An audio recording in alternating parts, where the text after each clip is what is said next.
ते भाजपला सरळ सरळ अंगावर घेणार नाहीत, सरळ सरळ नडणार नाहीत. ते अशी परिस्थिती निर्माण करण्याचाच प्रयत्न करतील की त्यांच्याशिवाय सरकार बनणार नाही. तर आजची राजकीय स्थिती पुढे किमान 2 वर्ष अशीच राहिली, हेच समीकरण राहिलं तर महाराष्ट्रात 2029 भाजप हाच नंबर 1, पण शिंदे किंगमेकर मात्र बनू शकतात हे लक्षात घ्या. म्हणूनच ते अधूनमधून सतत म्हणत असतात, मला हलक्यात घेऊ नका.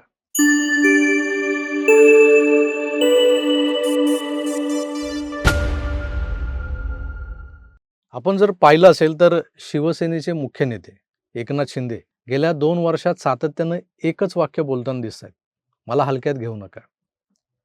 वाक्य एकच आहे, पण वेळोवेळी त्याचे संदर्भ बदललेले असतात.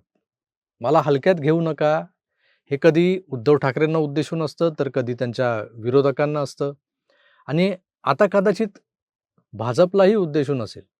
कारण आता महाराष्ट्रातल्या जवळपास सगळ्या मोठ्या निवडणुका पार पडलेल्या आहेत. यानंतर जर काही असेल तर तो पुढचा मोठा टप्पा आहे 2029 सालच्या विधानसभा. आणि त्याआधी सगळेच पक्ष नवीन स्ट्रॅटेजी मोडमध्ये जाताना आपल्याला दिसत आहेत. प्रत्येकजण आपापली रणनीती ठरवतोय पुढच्या 2-2.5 वर्षात काय करायचं. आजच्या घडीला जरी महायुतीत सारं काही आलबेल दिसत असलं तरी भाजप जर 2029ला स्वबळावर लढणार असेल तर शिंदेची शिवसेना काय करणार, हा प्रश्न आपोआप उभा राहतोय. कारण राज्यातल्या महायुतीचा सगळ्यात मोठा विरोधक म्हणजे महाविकास आघाडी ही अजून म्हणावी तशी फुटलेली नाहीये. उद्धव ठाकरे, काँग्रेस आणि शरद पवार हे तसे एकत्रच आहेत.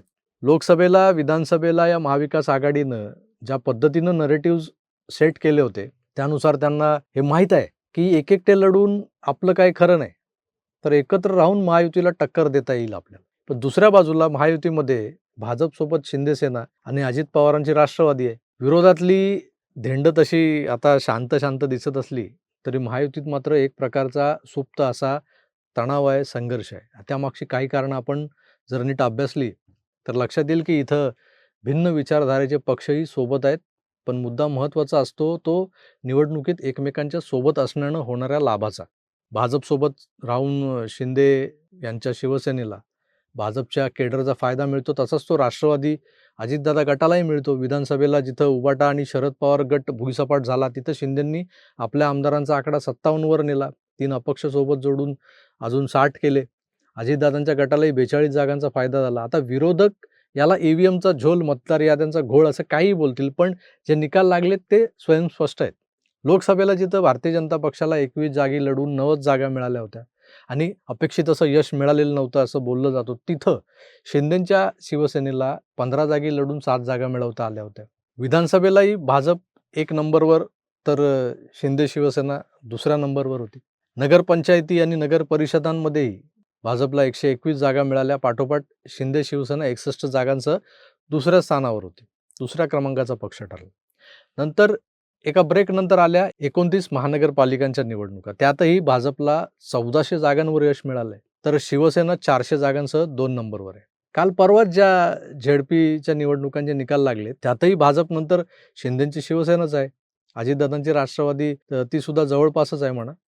यावरून एक गोष्ट सिद्ध होते ती म्हणजे एकनाथ शिंदे हे काय ठाकरे नाही आहेत, पण त्यांच्या सगळ्या मर्यादांसह ते पुढे घेऊन निघालेला पक्ष हा भाजप पाठोपाठ दुसऱ्या क्रमांकावर घेऊन येत आहेत. माननीय बाळासाहेब ठाकरेंनी स्थापन केलेल्या शिवसेनेचं आजचं आयुष्य हे 59 वर्षांचं आहे. या कालावधीत तावून सुलाखून निघालेले नेते आजही ठाकरेंसोबत आहेत, उद्धव ठाकरेंसोबत. खुद्द ठाकरे आडनाव त्या गटासोबत आहे. लोकांची सहानुभूती हा मोठा फॅक्टर या आडनावासोबत उद्धवजींकडे होता. पण त्यावर मात करून एकनाथ शिंदेंनी केवळ 3.5 वर्षात मी चालवतोय ती सेना म्हणजे शिवसेना हे महाराष्ट्राला मान्य करायला लावलंय.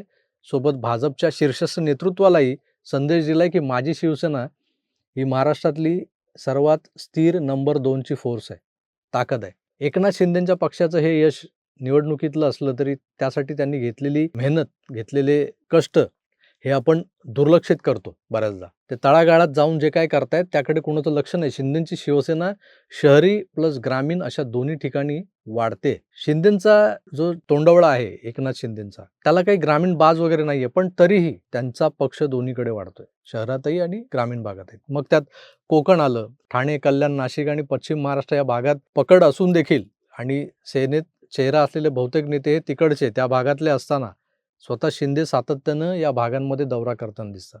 या भागातल्या विकास कामांचा धडाका शिंदेंची मराठा इमेज, हे सगळं पाहता त्यांना निवडणुकांमध्ये जे यश मिळतंय ते त्यांच्या मेहनतीला आलेलं फळ आहे असं म्हणता येईल. हा काही योगायोग नाही आहे किंवा भाजपसोबत आहे म्हणून नाही. महानगरपालिका निवडणुकांमध्ये मुंबई, ठाणे, कल्याण, नवी मुंबई, अगदी अंबरनाथ वगैरे सगळ्या या एम-एम-आर रिजनमध्ये किंवा त्या बाहेरच्या नाशिकमध्ये शिंदेंना उबाटा, मनसे, काँग्रेस, राष्ट्रवादी यांच्यासह मित्रपक्ष, अजितदादा यांचा गट यांच्याशी उघडपणे 2-2 हात करावे लागले.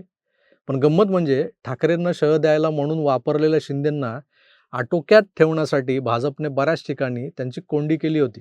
या अशा आगळ्या-वेगळ्या मोर्चांवर देखील शिंदे लढत होते. दुर्दैव हेच आहे की पक्षाचा डोलारा हा ते स्वतः म्हणजे जनतेतला लोकप्रिय असा कॉमन मॅन, ते अगदी dedicated to common man Eknath Shinde यांच्या खांद्यावर आणि काही प्रमाणात त्यांचे खासदार पुत्र डॉक्टर श्रीकांत शिंदे यांच्या खांद्यावर बेतलेला आहे. शिंदे एका बाजूला मित्रपक्षाशी जुळवत बेताचं राजकारण करत असतात. त्याला आपण बेरजेचं राजकारण म्हणू. त्याच वेळेला त्यांचे पुत्र हे भाजपच्या आरेला कार्य करत असतात.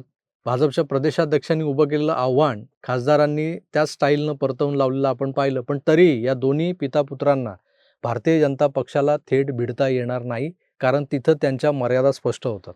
केंद्रीय राजकारणात आज देशव्यापी ठसा उमटवलेल्या भाजपला महाराष्ट्रात आडवं जात आपलं नुकसान करून घेण्यापेक्षा शिंदेंना मध्यम मार्गानं सतत मित्रपक्षाच्या भूमिकेत राहून आपलं वजन वाढवत न्यावं लागणार आहे आणि हे त्यांना चांगलं ठाऊक आहे.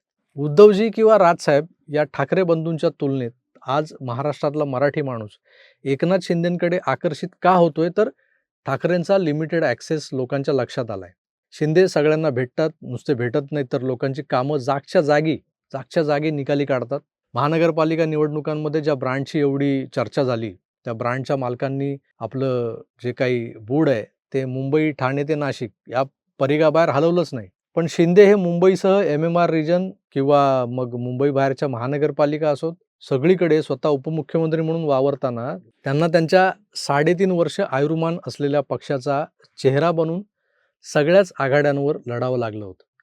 ही लढाई ठाकरे बंधू लढूच शकत नाहीत हे स्पष्ट झालं. यंदा सहानुभूतीची प्रचंड लाट असताना ती लाट एनकॅश करायला हे लोक घराबाहेरच पडले नाहीत. उलट त्या भारावलेल्या मराठी मतदारांना पुन्हा काही प्रमाणात का होईना आपल्याकडे खेचून आणण्यात शिंदेंना यश आलं. एकनाथ शिंदेंना शिवसेनेचं निवडणूक चिन्ह, शिवसेना हे नाव मिळालं हा बोनस जरी असला तरी त्यांनी मागच्या 3 वर्षात मेहनतीनं वाढवलेली संघटना हे केवळ त्यांच्या स्वतःचं, त्यांच्या कष्टाचं हे काही द्योतक आहे, त्याचं श्रेय त्यांना दिलंच पाहिजे. ज्या पद्धतीनं भाजपा त्यांना डोक्यावर बसू देणार नाही हे माहीत असल्यानं तीच भाजपा आपल्याला कट्टू साईज करताना कुठे कुठे दगाफटका करणार हे समजून त्यांनी या महानगरपालिका लढल्या असत्या तर मुंबईत त्यांना किमान 45 ते 50 जागा सहज मिळाल्या असत्या. भाजपने त्यांना ठरवून 70-72 जागा दिल्या आधी, जशा हव्या तशा, आणि वरच्या 18 जागा म्हणजे एकूण 90 जागा लढवल्या शिंदे गटाने. पण 18 जागा या जिंकण्याच्या शक्यता नसलेल्या जागांपैकीच दिल्या म्हणण्यापेक्षा यांनी घेतल्या. युतीतलं जागा वाटप करताना भाजप पूर्ण तयारीनं, अभ्यासानं उतरलेला असताना त्यांच्या नेत्यांसमोर शिंदेंकडून हातात कागद घेतलेले एजन्सीचे सो कॉल्ड चाणक्य लोक पुढे आणि मागे राहुल शेवाळे, उदय सामंत अशी नेते मंडळी. धर्मवीर सिनेमात एक सीन होता. राज्यसभेच्या निवडणुकीला सामोरं जाताना शिंदेंसकट ज्येष्ठांना लांब ठेवत एक एजन्सी मतदानाचा क्रम ठरवत असते. ती पोरगी दाखवली ना, तर ते एजन्सी कल्चरचा राग आलेले शिंदे, दादा भुसे, संजय शिरसाट, गुलाबराव पाटील, संदीपान भुमरे वगैरे जे लोक दाखवले ती लोक उद्धव ठाकरेंना जय महाराष्ट्र करत चुरत गाठतात. थोडक्यात काय तर ठाकरेंच्या आदूबाळाच्या या एजन्सी कल्चरला कंटाळून ही मंडळी बाहेर पडली. पण आज तसलीच कुठली तरी एजन्सी यांचाही पक्ष चालवणार का असा प्रश्न पडावा अशी वेळ महाराष्ट्रावर येऊ देऊ नये याची काळजी शिंदे साहेबांनी घेतली तर बरं आहे. कारण आज शिंदेंकडे अनेक जाणकार लोक आशेनं आलेले आहेत त्यांच्या पक्षात.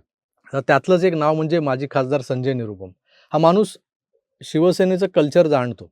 हा माणूस नुसता दोपर का सामनाचा संपादक नव्हता, तर तो शिवसेनेच्या थिंक टँकचा भागही होता. दिल्लीतला शिवसेनेचा एक मोहरा होता खासदार असताना, राज्यसभेचा खासदार असताना. काँग्रेसमध्ये असताना देखील त्यांनी मुंबई अध्यक्षपद भूषवलेलं होतं. त्यांना मुंबईतल्या गल्लीबोळातली समीकरणं ठाऊक होती. पण तेच संजय निरुपम शिवसेनेच्या निवडणूक प्रक्रियेत किंवा त्या यंत्रणेत कुठे होते हे मात्र कळलं नाही. उमेदवारांच्या मुलाखती घेताना ते दिसले होते त्या रंगशारदाला, मात्र नंतर दिसले नाहीत कुठे.